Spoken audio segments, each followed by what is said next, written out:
Okay, so very big title, but we're going to be looking at increasing and decreasing along with positive and negative intervals. But instead of looking at a graph, we're going to try to figure it out from equations of quadratics. Okay, so this is an equation of a quadratic, and what form would you say this is in? Factored form? That's right, this is in our factored form, right? What is factored form good for finding? Do you know? Common factor? Okay, what parts of a graph? What in a graph will factored form help us solve? The vertex? It can help us find the vertex, but there's something that helps us find much faster than that. Let's go back up to it. For instance, if we are trying to find out what these values are. The X intercepts? Yeah, that's right. It'll help us find X intercepts very quickly. Okay. And how do we do that? How do we find the X intercepts? We have to find the common factor first. Well, it's all already factored for us. Let's see if you remember.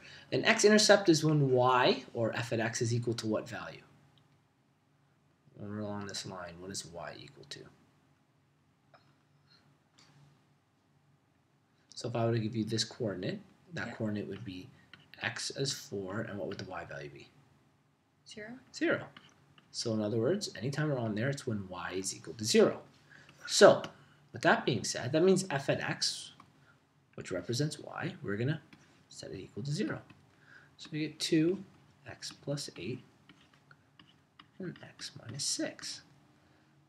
Well, to help us find x-intercepts, we got to set these equal to 0, right? What do we do with that 2? Do you recall? U times the 2 by the bracket.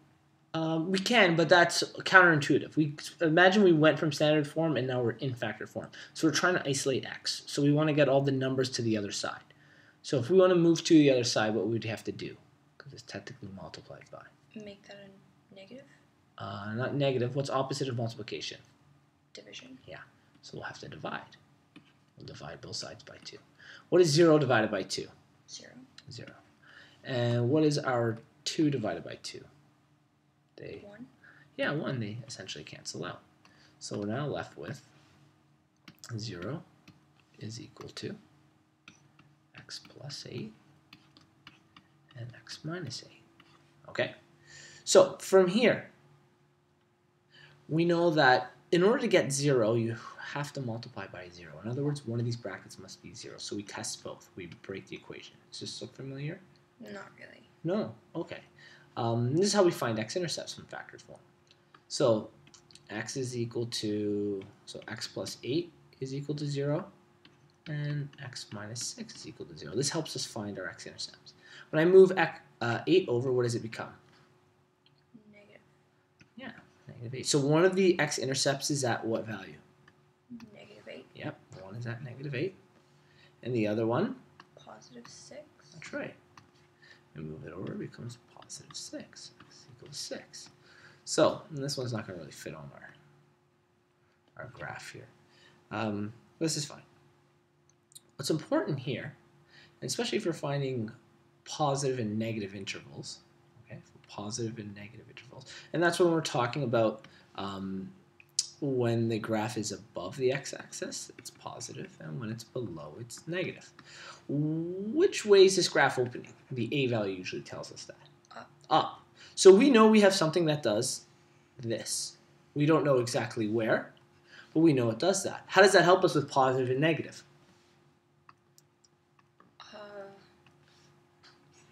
If we know it does something like that, okay, and I'll put something impermanent here. Let's kind of make a general graph. Okay, and that vertex is definitely not correct. But here's our general idea. How does that help us? When is it positive? When is the graph? To the left. Okay, so how would I say that? When x is?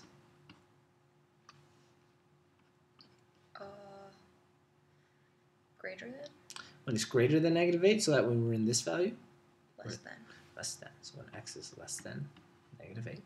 And what else? Which direction of 6 do we need to be? To the left or right? To the right. So we write when x, and then we kind of just point to the right, right? And this idea of 6. Think of it like, okay, x is here, okay?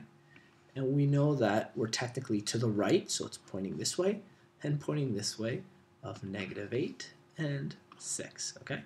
And this is a good way to write it. If you were to write it all as one, it'd be like that.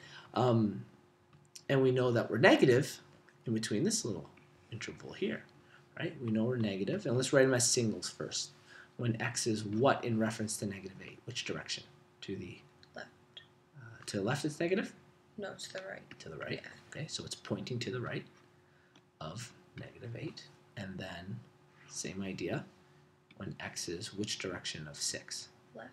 Yeah, I'm going to point to the left, so it's less than 6. And if we were to write it this way, we have our x and we have our arrows pointing inwards and inwards.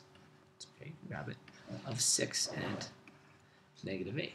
Okay, so from our factor form, from our graph, we were able to draw a rough sketch and tell what our positive and negative intervals, these being our negative intervals, and these being our positive. Now, the next thing we need to do is figure out when it's increasing and decreasing. Okay, what value do we technically need to know when it's increasing and decreasing? The vertex. The vertex. When we have two x-intercepts, how do we find the vertex? We have to plot the points. We can, but there's a really fast way. Have you learned about the axis of symmetry? Yeah. Yes. Do you remember how to find that?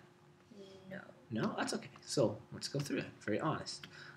Axis of symmetry. So the axis of symmetry is when you take those two x-intercepts. So we'll call them x1 plus x2, and we divide them by 2. Okay. So what were our x-intercepts? 8, -8. Yep. And 6. -8 plus 6 divided by 2. What's -8 plus 6? Do you know? No.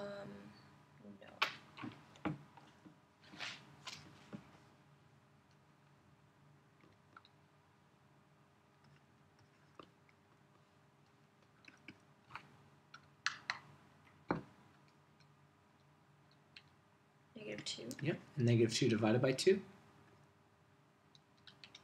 -1. Good. So -1. So we know at -1, and we were pretty accurate here, is where the vertex is. It's definitely not that wide value. But the axis of symmetry, AOS, is here. And that's all we need to know for increasing and decreasing, right? Another way you can kind of find it, it's cheating, is you go in one to the right, right? Two, and you would eventually get here. Yeah. Okay? But the axis of symmetry is the fastest way, that little equation. So, from looking at this, and we always go from left to right, what direction is it heading? Down. Down. So it's what? Decreasing. Decreasing. So if we were to say, I'll do it in blue here, when is x decreasing? It's decreasing when it's, and what is our value? Our value is -1, right? Yeah. So which side of -1 is it on? The left. To the left of -1. So in other words, when x Is less than. Yeah, you're right. When x is less than, actually technically -1. And it's increasing when? X is greater than -1. Yeah, greater than -1, right? To the right of it. Great. And we can always tell this with the vertex if it's positive. If it's a positive a value, we know it's going this way. So wherever the vertex is, we know it's decreasing first and then increasing after. If it was going the other way, if it was a negative a value, so going downwards, we know it's increasing first and then decreasing after. We just have to find that value. That's always going to be the same depending on whether it opens up or down. Okay? Okay. Does that make sense? Yeah.